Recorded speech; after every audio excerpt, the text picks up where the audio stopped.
Bismillahirrahmanirrahim. Assalamualaikum warahmatullahi wabarakatuh. Kami dari kelompok 7 ingin mempresentasikan tentang sistem hidrotermal zona rekahan dari Wadas Malang Hot Spring. Silakan selanjutnya.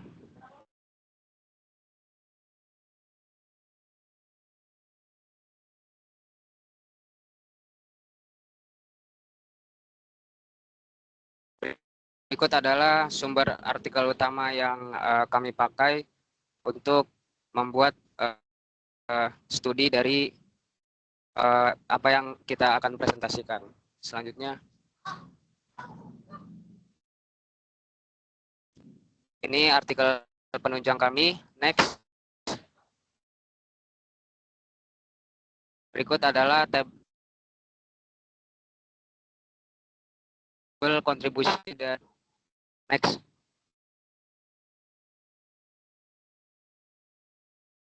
Oke, selanjutnya ke geologi regional dengan saya yaitu Erwin Damakadar dengan NIM akhiran 073. Nah, berdasarkan peta geologi wilayah Kebumen, daerah Wadas Malang didominasi oleh formasi Watu Randa yang menutupi sebagian besar area penelitian dan sekitarnya.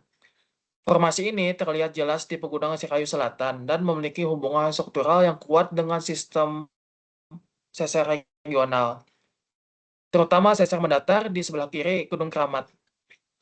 Pola struktur ini terbentuk akibat deformasi tektonik regional yang terjadi sejak masa Miosen hingga Pliosen, yang berlangsung bersamaan dengan proses pengangkatan maksimum kompleks Milan Suluk Pulo.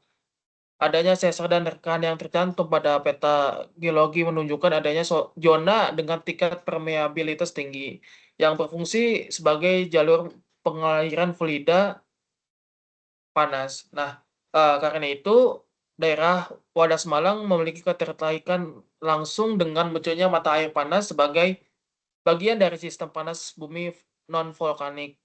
Next. Selanjutnya ada lokasi penelitian. Lokasi penelitian dilakukan di mata air panas Wadas Malang, tepatnya di Kabupaten Kebumen, Provinsi Jawa Tengah, yang berada dalam kawasan Geopark Nasional Karangsambung Karangbolong. Secara fisika geografi, lokasi ini berada di wilayah Pegunungan Sirayu Selatan. Secara geologi regional, daerah tersebut utamanya terdiri dari formasi Watu Randa yang berumur Miosen awal. Nah, formasi ini terdiri dari bereaksi vulkanik di bagian bawah dan berubah perlahan menjadi batu pasir masif di bagian atas.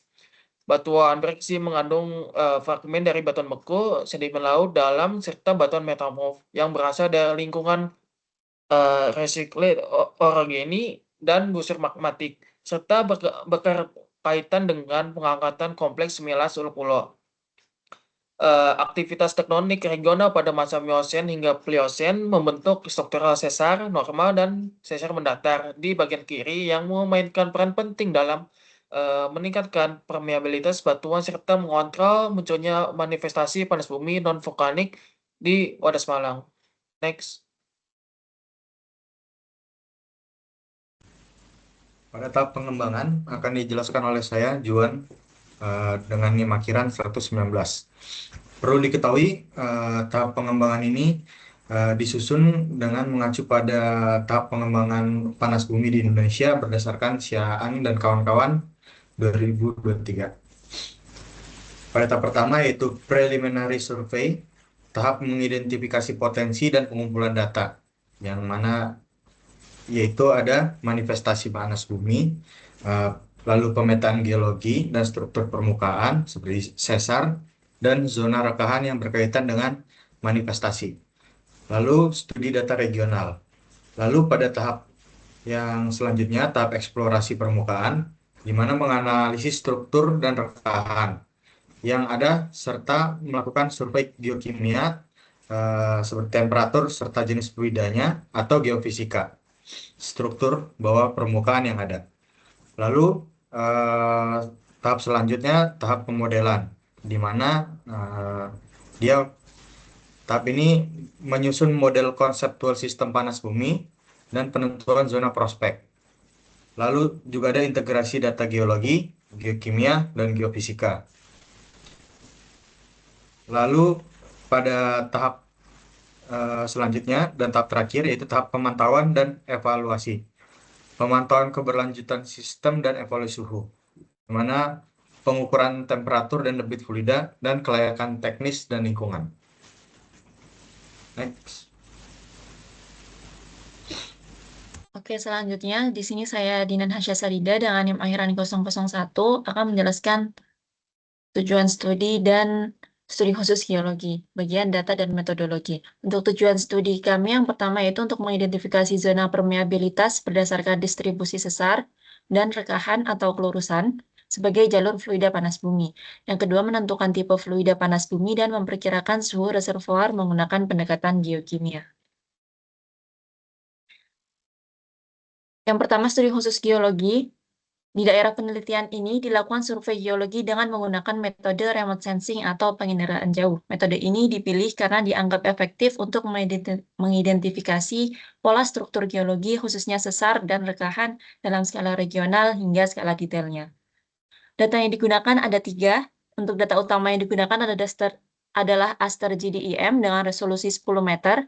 Data ini dimanfaatkan untuk melakukan analisis kelurusan seperti analisis punggungan, lembahan, dan struktur-struktur lainnya yang kemudian digunakan dalam pembuatan peta fault and fracture density atau FFD. Pemilihan resolusi 10 meter sendiri bertujuan agar kelurusan-kelurusan kecil yang merepresentasikan sesar dan rekahan dapat terdeteksi dengan lebih baik. Yang kedua adalah data literatur geologi regional yang mencakup informasi mengenai litologi batuan, struktur, dan kondisi tektonik daerah penelitian. Data ini berfungsi untuk memberikan konteks geologi regional sekaligus memvalidasi hasil penarikan kelurusan nantinya, sehingga interpretasi struktur yang diperoleh tidak hanya berbasis citra, tetapi juga sesuai dengan kondisi geologi lapangan yang ada.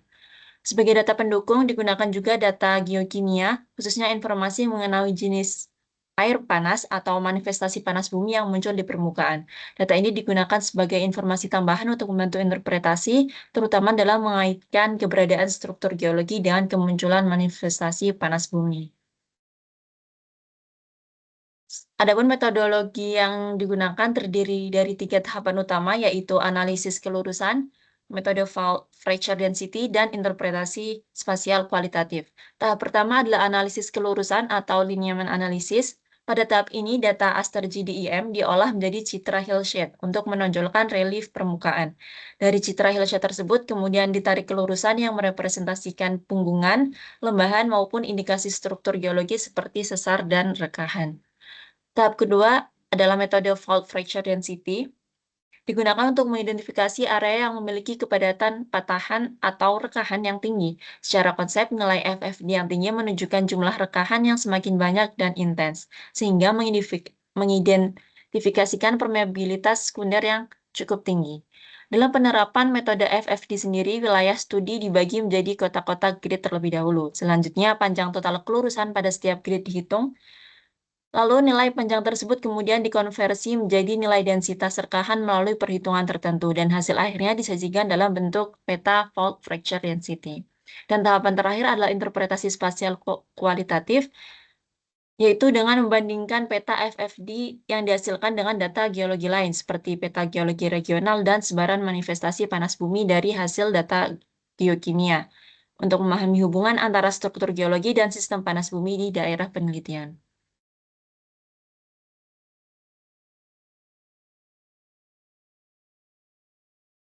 Oke, selamat malam. Nama saya Muhammad Alindra Maulana Sofyan.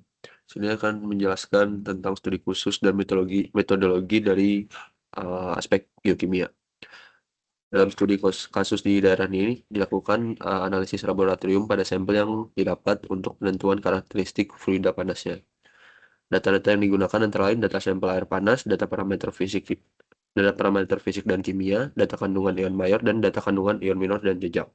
Untuk data sampel air panas berupa sampel fluida dari manifestasi air panas di daerah Wadas Malang. Nah, sampel ini digunakan sebagai data utama untuk analisis karakteristik sistem dari panas bumi tersebut.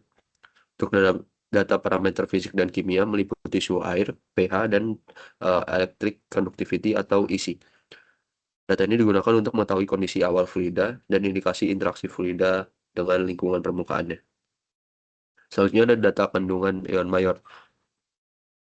Ion terdiri dari Na+, K+, Ca2+, Mg2+, dan anion terdiri dari Cl-, SO4 2-, dan HCO3-.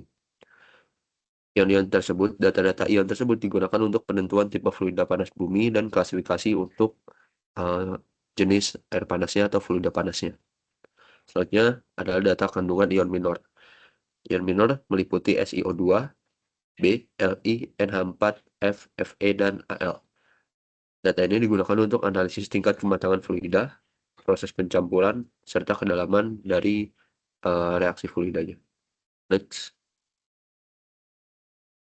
Untuk studi khususnya, untuk metodologinya mencakup yang pertama ada studi literatur, pengambilan data lapangan, analisis geokimia fluidanya, analisis diagram geokimia, dan perhitungan geotermometer. Studi literatur digunakan untuk mengkaji kondisi regional, geologi regionalnya, sistem panas bumi non vulkaniknya, dan referensi-referensi lain mencakup geokimia fluida panas bumi. Untuk pengambilan sampel atau data lapangan meliputi pengukuran langsung parameter fisik terkait parameter kimia dan fisika, dan pengambilan sampel fluida untuk analisis laboratorium nantinya. Selanjutnya ada analisis geokimia fluida, dilakukan melalui uji kesetimbangan ion dan analisis kandungan kimia fluida untuk menentukan karakteristik fluida panas bumi. Selanjutnya ada analisis diagram geokimia, menggunakan diagram ClSO4HCO3, NaKMg, dan ClLiB untuk menentukan tipe fluidanya dan tingkat kematangan serta proses pencampurannya. Selanjutnya ada perhitungan geotermometer. Perhitungan ini menggunakan geotermometer silika untuk mengestimasi suhu reservoir dan kedalaman sistem panas buminya. Next.